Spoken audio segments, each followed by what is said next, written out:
Today's session is all about podcasting and the opportunities for radio in podcasting. Loads and loads to talk about. I have an absolutely brilliant panel who I'm going to introduce in a couple of minutes' time. Who's on that panel? PJ Gallagher, broadcaster, podcaster, comedian extraordinaire. Suzanne, Kane, also broadcaster and podcaster, and together they do the Dublin podcast. And I'll also have Matt Deegan, who is from Folder Media in the UK and is behind the massively successful Love Island podcast in 2018, among many, many other things. I thought before I introduce the panel, what we might do is just a very quick snapshot of the podcast industry in Ireland and globally at the moment, just to give a little bit of foundation and maybe a little bit of food for discussion as we come on. So I have a few little statistics, a few little numbers, but I thought what kind of summed it up for me really, really well in terms of where podcasting is at right now is the New Yorker just a few months ago had a cartoon which I thought summed it up very nicely. Guy turns to a girl, I'm thinking of stopping a podcast, okay? Which obviously speaks very clearly to that whole thing where most of the people we meet these days seem to be saying, I'm thinking of starting a podcast. And the numbers kind of back up a lot of that. So the reason I think a lot of people are thinking of starting a podcast is because a lot of people are listening to podcasts and you can find an audience through podcasting that you may not find elsewhere. That audience is growing. So I pulled together just a few numbers. There's many, many numbers that we could look at, but some of the ones I thought may be interesting to start with. Let's look at America first. 62 million Americans listen to podcasts on a weekly basis, and that compares to 19 million in 2013. So huge, rapid growth there. The reason we start with America is because often what we see becoming big in America will filter over here slowly, bit by bit. I think we're already seeing that. Closer to home, we love podcasts. We've always loved radio. Huge radio audience in Ireland, consistently, always. And now that's translating into our love of podcasts as well. So 37% of us are monthly listeners, and that compares to an average of 27% in the EU, okay? I think there's only one other country in the EU who's actually higher than us in terms of love of podcasts. So I think that's very, very significant. Our love affair of audio continues.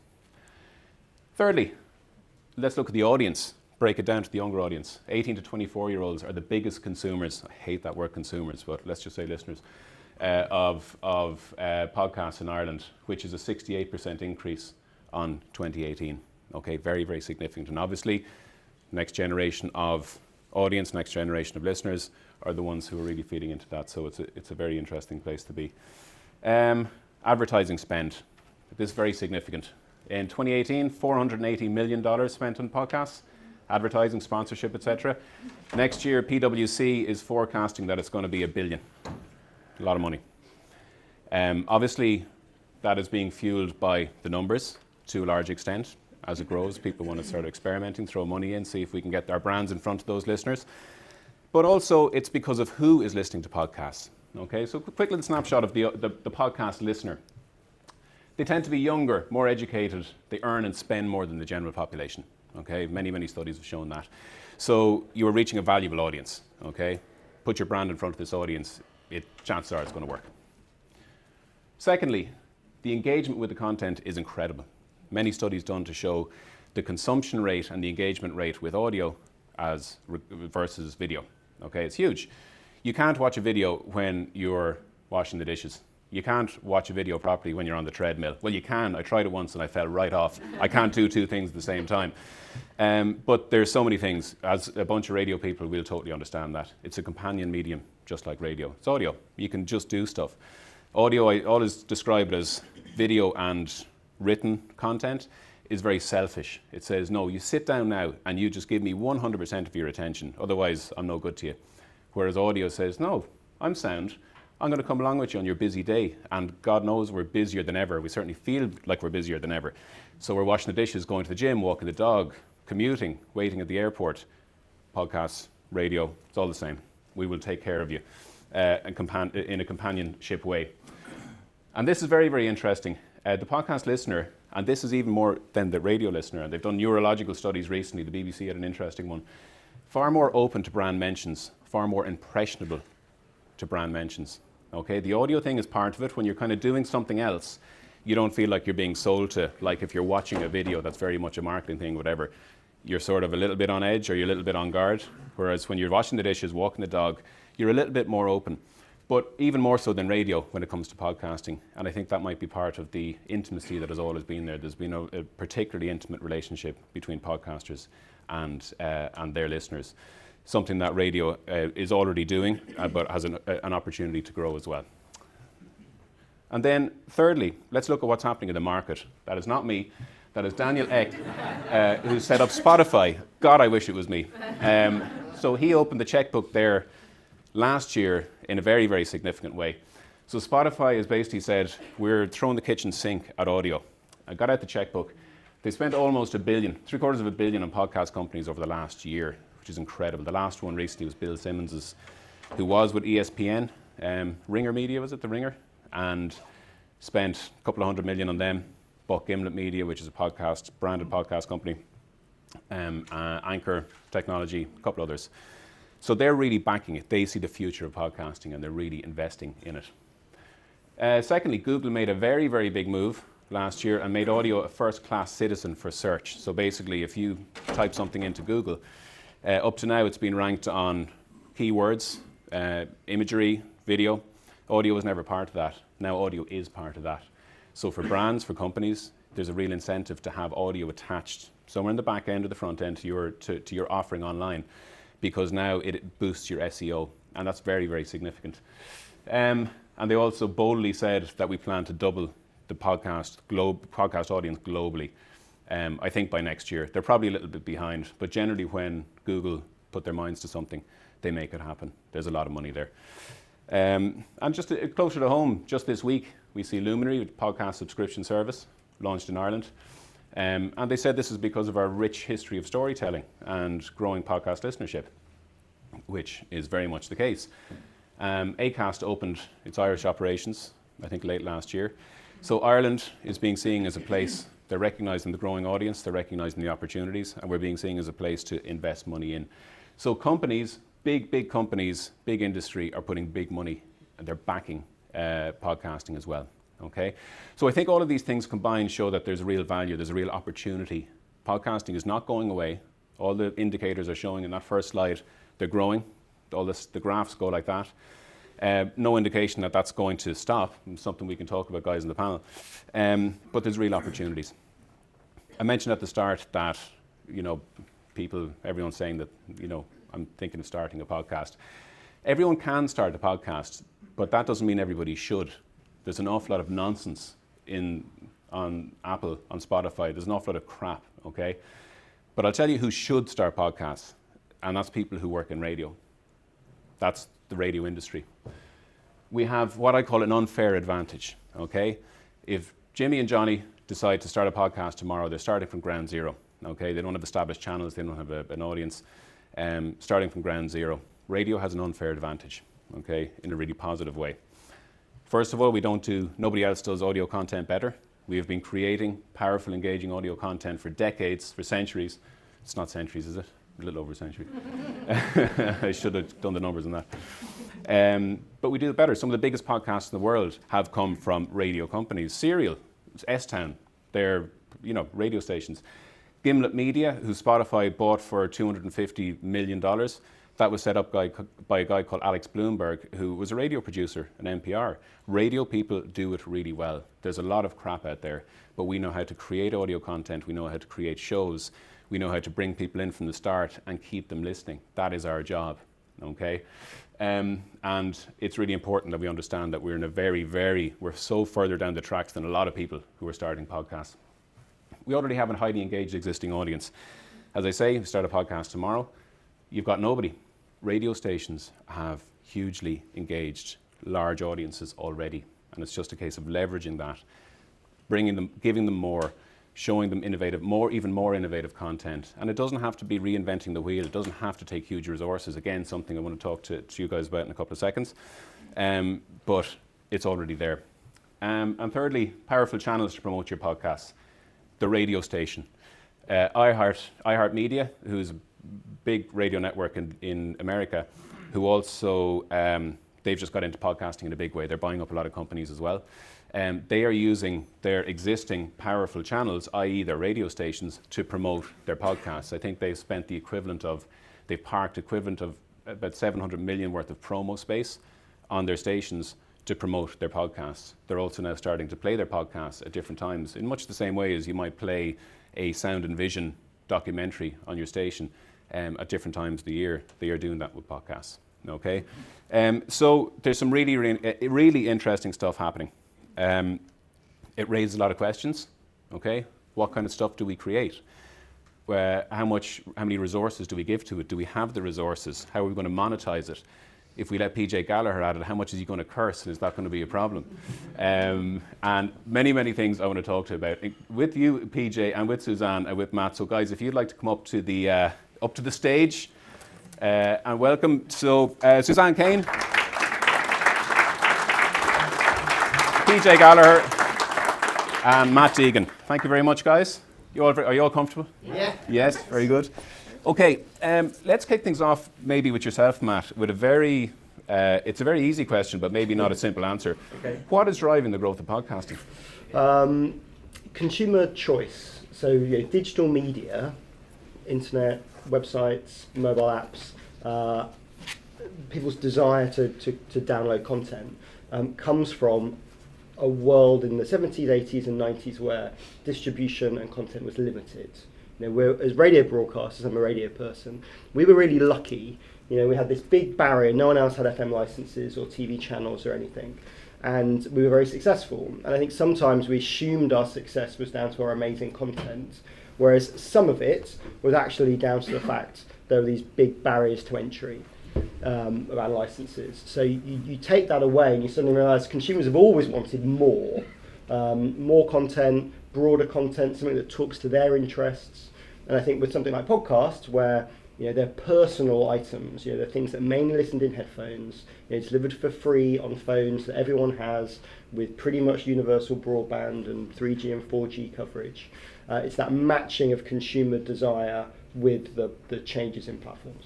You mentioned your radio guide. Give us a tiny little elevator pitch of what you do, because I introduced you as one thing, but you do many. Yeah, so my background's radio. I was a strategy manager for Capital FM and Classic FM and X. Left there about 10 years ago to create Folder Media. We own a broadcast radio station, so we're in a national DAB Plus radio station for children called Fun Kids. About 300,000 kids listen to that each week. And when we started it, we didn't really have much marketing money, and we were against all these big brands. So we had to use the content as marketing opportunities, whether that's social or YouTube, and for podcasts. Anything we make, if it's an interview, if it's short form content, let's use it as a podcast to try and teach people we exist. That was our kind of great desire in 2009, 2010. And I think having to work with an audience who are digitally native, Fun Kids is for 6 to 12-year-olds, is that you get submerged into that sector. And then as everyone else sort of join the podcasting world, we're in quite a good place to do more things. So we've also always made content for the BBC, documentaries for Radio 1 or for Radio 4. And some ex-colleagues always look after your work experience people. Someone who worked at the work experience ended up at ITV and said, we're thinking of doing a Love Island podcast. Do you want to come and pitch? Yes, I would like to come and pitch. I'm already there. I'm so glad you came in for work experience a few years ago. And they had some interesting insight, which is of a Love Island day. So a Love Island day actually starts about midday, and they have a huge amount of watching of the show at work. Women at work on computers watching the episode because they missed it the night before. Then after that, they do a little preview at about 2 o'clock of what's on that evening, so social chatter. Then there's the programme in the evening, bit of social chatter afterwards, and people go to bed, and they get up. But because of the time zones, there's no new content until you kind of get back around the wheel. And they'd identified the morning period, so 6 a.m. to midday, was prime for more Love Island content. They had also, at that point, run out of places for sponsors. So they needed another thing to sell to the market. I think those two things were interesting, and we went in and said, well, we've got a radio background, and there are these things called breakfast shows that work quite well, that have quite established structure, and we quite know how to make them, and maybe you should think more about it for the podcast. And so Love Island the morning after became a show. And obviously, its amazing success wasn't unfortunately entirely down to our production, and obviously it's a big show in the UK, here too, and did very well. But that audience wasn't a traditional podcast audience, so it was younger. Lots of messages from kids and teens going, "Hey, this is my first podcast." It was sort of interesting, broad, mainstream content that dragged them in. I think a great opportunity for everyone is to think less about maybe niche and think more about mainstream. Because Suzanne, I guess we've seen, and before I ask you a question, maybe you just give a little bit of an elevator pitch for yourself as well, let people know your background. So I started in radio when I was 14, so radio has always been my background. It's my first true love. So I worked for Spin, and I worked for F104 and Q102 and 4FM, and I met PJ in 4FM, and we didn't do anything together, and I had a massive love of podcasts. I was always into them, like when Ricky Gervais was just sending out audio, which was 15 years ago, that people didn't know that was going to be podcasts as it is now, and The Guardian did it. I was mad into it, so I had said to him, "You need to go and do a podcast because you're a comedian and you're really funny." And he was like, "Well, you explained to me the work involved, and I lost interest." Yeah. And then I realised that you're a professional. Yeah. Why don't we do it? So we did it. So that was how Dubland was formed. I left radio as a presenter 3.5 years ago. So I'm the station voice for Today FM, and then I'm a regular contributor on Today FM. I do Mario every kind of 3 weeks or so, the show, as it were, as the person. Sounded really wrong. I go to Ciara Kelly's show and do a bit of cover work there. So traditionally radio has always been my truest love, and I think as a radio person with podcasting, you always have that little tussle between, can we coincide side by side? But obviously what PJ does as a radio presenter, still they work together. So that's what I do. And so you mentioned this. So what do you mean? Can they coincide side by side? Oh yeah, I definitely think so. I think if you look at the UK, Global, obviously you spoke about there a little bit, but Global really found that tangible. BBC Radio 1 started it 15 years ago with Chris Moyles, and Scott does it, and Nick to an extent as well on Breakfast. But that's really global, I think, in terms of British radio and podcasting. You can see how they work just so intrinsically together that you build that community from your radio show that just transforms over. And PJ does it a bit with Breakfast, that they do the after show. But if you feel that you have your radio content that's there and your community is there, as you said, your platform is there, and then people feel that you're part of this extra part of your community, and the loyalty is naturally there for them, so therefore that they buy in. Like with Chris Moyles, every single Friday at 11 o'clock his podcast comes out and it just soars. And if it's late, people will straight away be on Twitter going, "Where's the podcast? Where's the podcast? Where's the podcast?" They get 15 minutes of content they don't get on the radio. They get little, literally maybe 30 seconds of one bit, 3.5 of another. It's not a full interview, it's not a listen back, and at the end it's topped and tailed. They have an hour, and they think they're part of this extra part of the community, and they love it. It's radio people love radio. Radio listeners love radio. You get an extra bit, so. What does that hour look like? Is Chris Moyles doing different types of links? Is he giving more of is it like a director's cut of the show? No, so it's a top and tail. So they do an intro. So he doesn't curse. I know you curse and yours a little bit with your one. Yeah, exactly. So, but he doesn't. But it's a much looser, broader. That's something he may not have been able to discuss on the show. They'll do that, and then it's edited up. And I know we all talk about in radio, if you don't have a producer and you're stuck with time, it's not a hard edit. It's literally taking a snippet from something that happened during the week on the show, a good bit of that interview, and not playing the full listen back, just a 3-minute little snippet, and that's all edited together, and then they tail it at the end with him going, "Thanks a million, I'm off to do blah blah blah," whatever,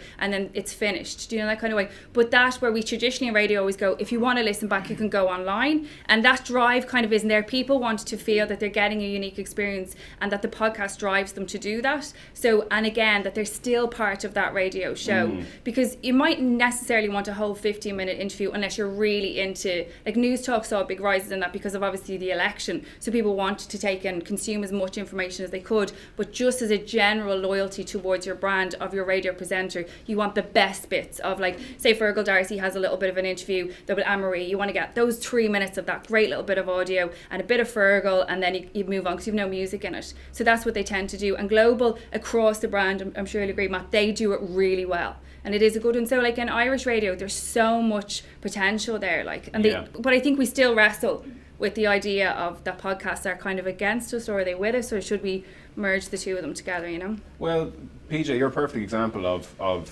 what Chris Moyles is doing to a certain extent. Obviously, with more cursing, I just want to keep that theme going. But in terms of, you're not reinventing the wheel. There isn't like this entirely new, rich production podcast that lives alongside your show. You're just doing a little bit more and being, maybe fair to say, being a little bit more of yourself. Yeah, well, I don't like. I guess when so you this do the after show that you do. Yeah, the weekly. after show podcast. I do two. So I do the podcast with Jim McCabe, like that we do, which is an extension of the breakfast show. And I suppose for me, I come from a different point of view where I don't have a radio background. So for me, it's kind of like you wouldn't be on radio if you didn't have something to say, if you didn't feel like you had something to say. And radio can be quite frustrating in a way where you're trying to self-edit yourself constantly. And you get these bits and pieces. And as you do this, you're getting ideas and you go, there's more in that, there's more in that, there's more in that, there's more in that. So you could do a 4-hour radio show and come out of it and you realise you've only just touched off the ideas of stuff that's good content. So for us, I suppose the podcast, it's the modern day DVD extra. So you used to stick a DVD in and you'd buy it and you wanted a little bit more, and you'd like the customer would get a little bit more for the effort of going and getting it and buying the DVD, and that's what I see the podcast as. So you get those. We only do like 15 minutes once a week, but it's a chance for us to go, we really enjoyed that, let's make more of it, let's make use of it. Like it's just like keeping that alive. And I definitely see there's a different listener when it comes to those podcasts. Yeah, so like for as far as interaction with the show, then we'd have people would text in who would look. You can see with WhatsApp now, you can just like immediately hit someone's name and go back and see all the texts they've sent. And we get people who would text the show regularly, I would see them as traditional radio listeners. And then you get people who just text, when's the podcast out? When can we get the podcast? And that for me is a different thing. So that's when I start feeling, okay, we're actually reaching a whole new audience here. I'm not sure which one feeds the other, but it does feel like there's two different types of listeners on it. But that's one type of podcast, whereas I think what Suzanne and myself do is very different. That's where I'd say, for me, I think it works well because she comes from a radio background, I come from an entertainment background. So she's looking at it from like a good piece of audio, and I'm looking at it as a performance piece, essentially. I'm sort of going, right, what have we got? Like we need material, and we'll just run with it. And then sometimes it just feels like it's an improv session. And with that, momentum is a big key. I dropped off. I stopped doing episodes because I got busy and thought, well, like the radio, like they're hanging around, but they're not. Yeah. They don't. So you kind of have to keep. I really realised the importance of the momentum there. That people because there's so much option. Like if you think there's a lot of options with radio, Jesus, try podcasts. Like thousands and thousands. 800,000 series out there. Yeah. So and that's the thing. So it does feel like there's two very different types of podcasts as far as audiences go. There's a radio audience that come to podcast, and there's a podcast audience that is just growing and growing, but they don't really seem to interact with radio in the same way. But they're loyal, aren't they? Do you find that? Oh, I think podcast listeners are loyal. I mean, if you think of the funnel, they're seeing a thing, they're pressing subscribe. That's a real.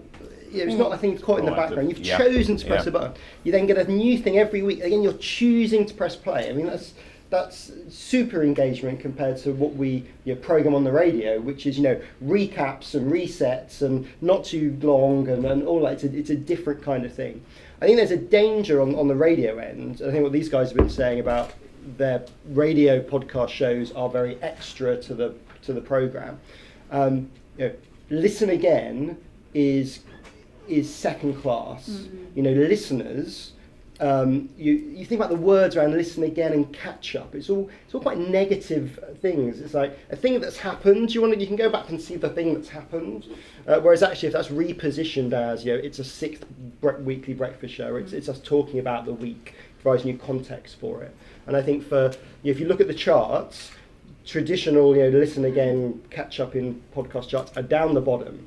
And if radio stations are putting effort into that, I think it's probably the wrong sort of effort. What are the shows that are doing well that are unique local shows? So you're saying with your other show, it's unique content, it's created for that audience, for that space, for those people that find it. Normally answers a question. It's doing something. It's got a treatment or a topic or a really big bit of talent. But it's different to what we do in broadcast radio. And I think one of the tough bits for commercial radio, commercial radio is incredibly efficient. We've made a really efficient machine in commercial radio, but it doesn't leave a lot of people knocking around to create, spend a day making a podcast. So if you want to get into that space, how do you think about what people are doing in radio stations to free up the time to do a proper on that though, that original content thing, like that's what I love about podcasts as well. And one of the reasons I listen to it is because I can get a real emotional feel from someone over the space of an hour on a podcast that's completely unbridled and unpoliced, that really appeals to me. That's part of the reason I want to do it as well. Like, I can imagine walking into the breakfast show at 6 o'clock in the morning saying, and your first line is, I'm really fucking upset. Like, it's not going to work. You're going to get in serious trouble. But on a podcast, you can. And then you've got 40, 50 minutes of, saying it's the why. worst thing to ask. And you can really express yourself in that way. Like, you really get to do that. And then if like with other people I listen to, that's the stuff I go for. I don't want to hear someone tell me basic facts or be careful and have someone looking over the shoulder. I love the idea of a podcast where someone can be ridiculously overjoyed and or completely devastated. We're hearing some podcasts on the chat about Caroline Flack. You're going, now I'm getting a feeling for this now. I can really feel this now because I'm listening to people saying exactly how they feel about it, getting genuinely upset about it, hearing that sort of thing. And you go, this is really, really engaging, And then it goes the other way when people get. I don't know, I'm trying to think of an example now. Of course, I can't when I need it. But when people get really, really happy about stuff too, that celebration, and it goes on, of course we can all get a bit too self-indulgent. Jesus Christ, I'm probably doing it now. But to be that expression in a podcast, I think is something it's really hard to capture in traditional radio. But ironically, radio was quite like that. I think the way podcasting is now, radio maybe even 15 years ago was a lot more like that, whereas now, especially in commercial, you're so bound. It was I used to get in and get out, shut up, just get in and get out, get the song played, get the ads, don't skip an ad, make sure your liners are there, make sure your sponsors. So you're kind of bound, whereas 15 years ago, even in radio 15 years ago, you were allowed to be, a lot more expressive. You were allowed to have a personality. And actually, I think now when you see people on air, presenters on air that are given little bit of gaps where they can breathe, where you get to understand who they are or get a little bit without being libelous, obviously. You do kind of, I think people do respond to that, because I think as a radio listener, because I don't work in radio as a presenter anymore, so I'm just a mad anorak listener, is that I love when I hear a radio presenter getting to be themselves or getting a taste of who they are. Like Mario, I suppose, in terms of the roast on a Sunday morning, you get that kind of podcasty feel, because Matt, I suppose, is so structured. He has to get the liners in, get whatever's done. But then you see it, regional radio is great for it as well. The breakfast shows are great for it. If you get a little taste, people buy into that. I want to know, what people are doing or what their lives are about. And I suppose you're given the time for that in a podcast. But I'm sure, I know that there's a happy medium in between the two. Well, that's it, because, obviously I often think it's unfair to directly compare podcasts and radio, because and which is better, because it's entirely different in so many ways in the regulation and the policing, like you mentioned, and so it's unfair from that perspective. But how do you, so let's come back to this idea of, so a radio station decides, yes, we can create all this great audio content that is aligned to our brand. We will allow our presenters like PJ, whoever it might be a little looser in that. But yet, how do you achieve that while also, how do you let your presenters go that bit looser and into areas where you can't go on air, while still respecting the brand and still adhering to the brand and the respect of the brand of the station? I mean, there's a lot of self-indulgent crap in podcasts as well. I mean, you should listen to ours, Matt. But I think there is I think format to me is what can keep you on the straight and narrow. And the format can be, I turn on the mics and I'm really pissed off, and you're excited to listen to that personality talk about that thing. But coming up with good quality concepts. Again, you look at the charts. The things that do well are good concepts. And I think on the radio end, what we are good at. Oh God! And you did the awards, and I'm sorry to throw that at you, but I know you did the awards as well. So it was interesting. So there was in the first year we did the awards, there was the winner of Best New Podcast was called The Cinemile, and it was a husband and wife. And they review the movie they've just seen on the walk home from the cinema. And I just thought, what a beautiful kind of concept of an idea. And it means you got sound design of just the cars going by or whatever, them having a row, one of them going, I didn't actually understand that bit. And that you compare that to Mark Commode doing a more professional look at the movies, or just a look at the movies that is so systematic, we've all adopted it. You know, an expert comes in and tells us a thing. And why? I mean, it's just happened, that's actually just what's happened, and we've all adopted that same thing. And they found something new. And I think it's those sorts of things which can do well and capture people's imagination. So they can subscribe to your podcast very easily, but they can unsubscribe very easily. And there's always a load more new content along the way too. I think the other thing is about investment in these things. You know, this idea that anybody can do a podcast, or hey, we'll just we'll get some people and they'll chat. It's the new stand-up. Yeah, but yeah. you've got to be everybody thinks they can do it, but you can't. And you've got to be a comedian to actually have the skill to do it. I think that's the other thing, is that how do you fund that program to work well? You know, for the on the Love Island podcast, we had a decent budget for ITV to pay for it. That had a full-time producer, an exec producer who worked on it, an AP that helped. We had a guest booker, and we had a writer. So that was the. And did we need any of those things? Could we have managed it with the two of the presenters having a chat? Yeah, absolutely. Would it have been as good? No. And it didn't seem like there was all that resource supporting it, but that helped it do better. I think that's the other thing, is that sometimes successive podcasts hide good and bad things. So Joe Rogan, one of the most popular podcasts in the world. Analyze it. It's a dreadfully conceived program. 20 minutes of ads at the beginning, hour and a half, sometimes 3 a week. Who's got the time to do that? But he's super successful. It's the #1 podcast. Sometimes I look at that and go, God, if you applied some radio to that and put those promos slightly in the other place, just think what it could be or what the size could be. So I think sometimes you can jump to conclusions about what a successful show is, not think about why it's become successful. But that funding thing, though, so how have you seen interesting examples in the UK? Because there'll be people in the room here who's like, we'd love to invest in podcasting. That's a whole radio station. It's the people that you mentioned. That is literally that is a small radio station there. That for people to don't have a producer and absolutely. And obviously, you can do loads of things in different ways. And a lot of podcasts are professionals that are in effect conjuring their time for the hope that there's going to be some audience and then some money that comes alongside it. And that's a kind of similar but different way of investing in a show. Yeah. And that's so I think from that perspective, the monetization then, are we seeing that? And I'm going to jump around the room in a couple of minutes, guys, before we wrap. You might have some questions or examples you might like to share of what you're doing. But are we seeing yet? Is it still too early days? Or are we seeing some of that money coming back into as a payoff to the extra effort and the investment that the stations or the media organisations are putting in? So lots of different models. The way it works, obviously, you've got commission material that someone wants you to make for a reason, that's not necessarily money orientated. Then you've also got spot ads, generally now in Britain and Ireland, inserted dynamically based on your audience size. Got a load of listeners. That converts into cash. Then you've got live reads, so people have chosen probably your vertical or your show to have something where they want you to really sell it. And then the third thing, sponsored shows. And of those three things, it kind of gets harder to do each of them. Yeah. So everyone hopes there'll be a magical sponsor that comes out. Actually, look at most podcasts. Most don't have a sponsor outside of sport and the gambling side of things, which is very lucrative. Live reads, a lot of brands starting to get involved in live reads and wanting to connect to personalities and get them to really talk about their brands. And then on the spot ad side, it's a bit of pilot high, sell it cheap, just get as much audience as you can.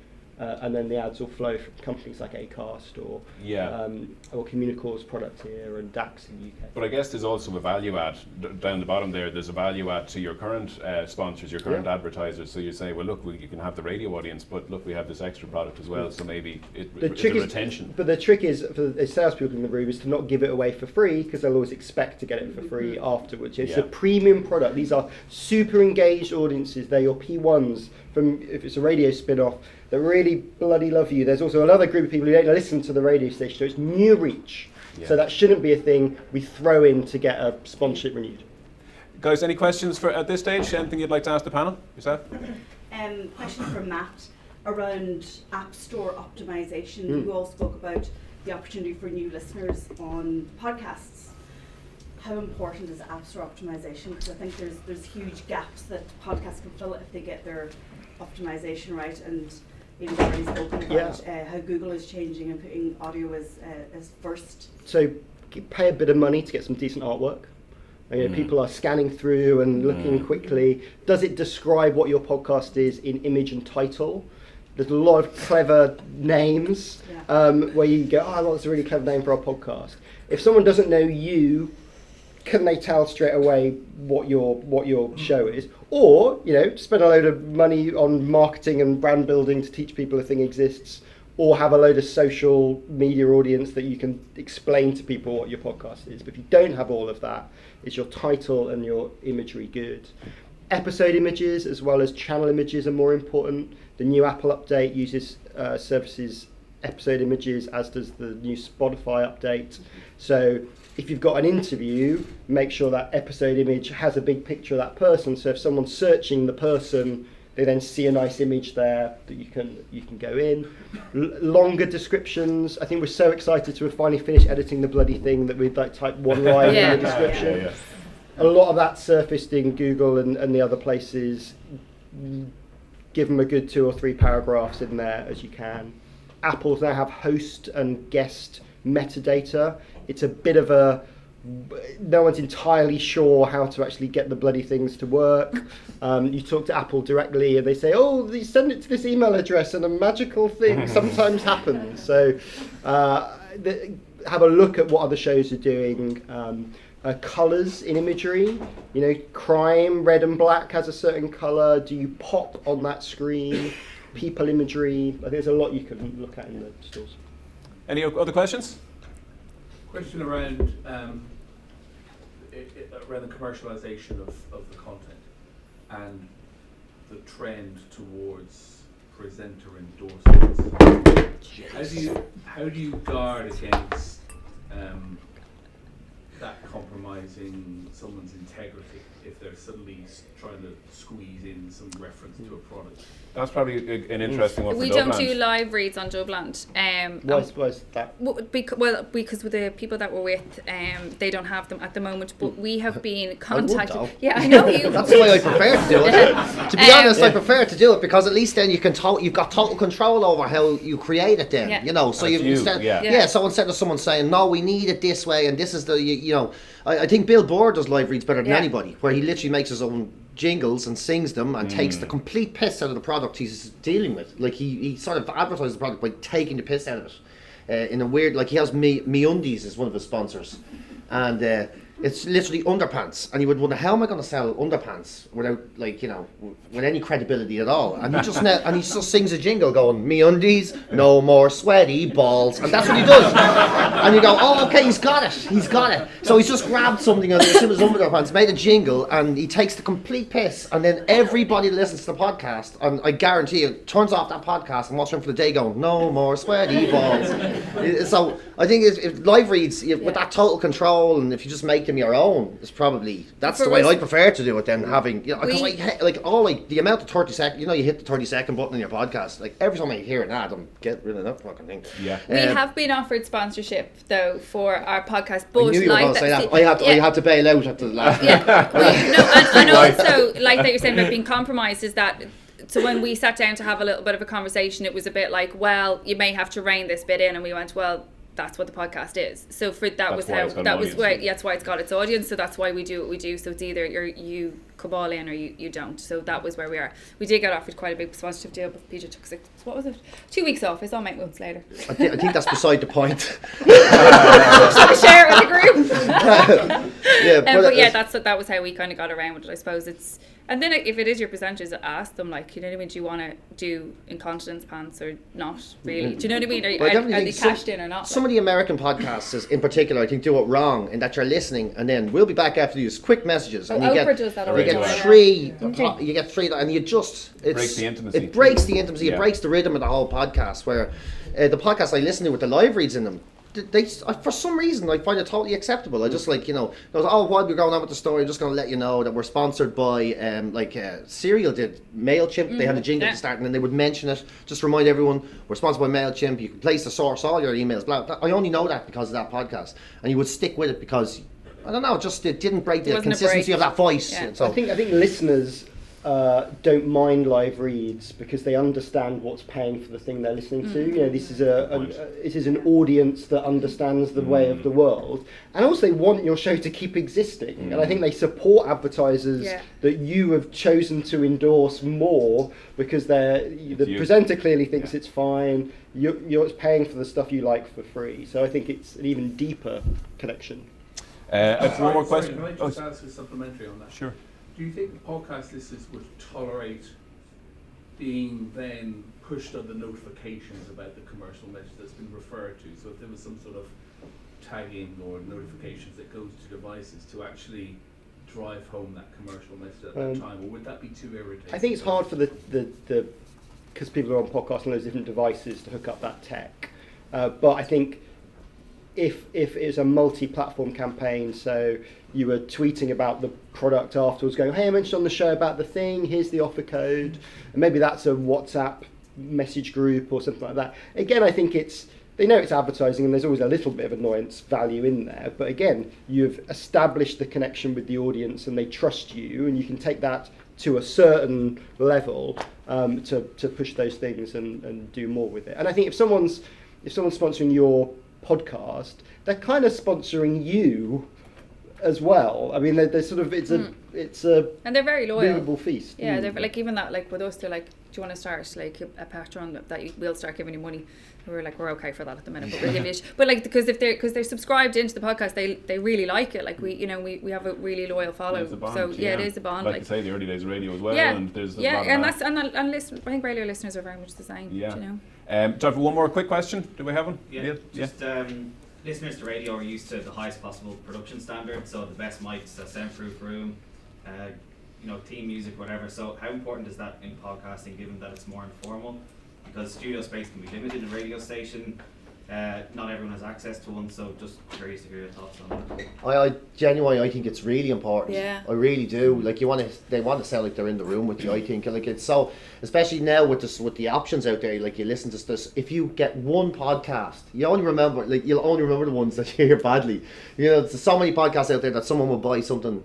You know, sit there in their desk, and it might be really good content. I know, I don't want to say who it is, but I've known one comedian that does a podcast, and his content is amazing, and his guests are amazing, and it's so good, but the audio sounds like he's doing it in a can. It sounds awful, and it's just, because you're getting so used to hearing such good quality podcasts, it's really, really awful. I think you should respect your listeners, and if they're, I'm in London, so I'm on the tube. If the levels are really low, and I'm like, I've jacked it up to the max, and I can't bloody hear the thing. They've let me down as a listener. I've chosen to give them all my time, and they've sort of messed it up. I think the other bit on editing is, you have a podcast that has 100,000 listeners, and it's an hour long. You edit a minute out of that, you've just saved the world 100,000 minutes. What a great thing! Like they should be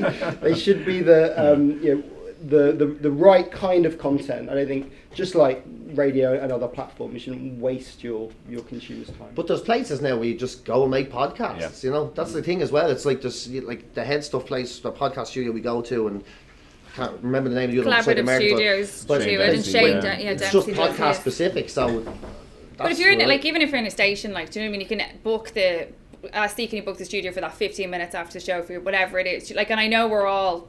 Like my radio station I used to work on, have an app scrap about studios and studio time, but it is just worth having that, because like they said, like if the content is bad, and like we're like radio people are better than that, like, do you know what I mean? That's our thing. But it's always something I think people could see it as a boundary. So because we all want to have that standard in a station where there may not be a pre-recorded studio or anything like that. Or I think look at the format. So there's a great podcast that the Times do called Walking the Dog. Which is an interview show, and they walk the dog. Yeah, she interviews someone, and they go out and walk the dog. And if the guest hasn't got a dog, they bring a dog for the guest. Yeah. And they go out. You're walking a dog, whether you like it or not. And it's lovely because you hear stuff in the background, and occasionally you hear because another dog's run over, and there's those bits. So you can actually use that, and the mics are good. They've clearly got some decent mics, so they give them some headset mics. I don't know, but it sounds lovely. But they're using the format to think about production as well. Okay, time for literally one more minute because we've got to wrap up. So in a word or two or maybe 10, is this thing going to continue? Or is podcasting a bubble, or are we seeing, is this bedded in now? There's absolutely no killing it. It's growing so fast. There's a whole generation of people coming in that podcasts and audiobooks are all they listen to. That's not changing. Yeah, 100%. And I just think that like Irish radio is like some of the best in the world. Like it's so good that I just think there's so many opportunities there, and it should really be utilised, because like producers and like if you're in sales or if you're PDs, I just think it's something you really should encourage as best you can. Yeah. Only 19%. So in my country, only 19% of the UK listen to podcasts. There's a really long way to go. I think we are in a slight bubble about finance, and no one's being fired by suggesting to do a podcast. And I think now's the time, if you're in commercial radio, to go out and sell them, because there's money out there to do interesting things, and use their cash to build production resource to then make your own. I mean, that's what I do, to underwrite the costs of your own entertainment podcasts with branded content. Yeah. And in about 18 months, people who have worked out what return on investment is, so the sort of spraying the cash will have maybe disappeared. So I think there is a time to do well. Matt Deegan, Suzanne, Kane, PJ Gallagher, thank you so much. That was great. Thank you.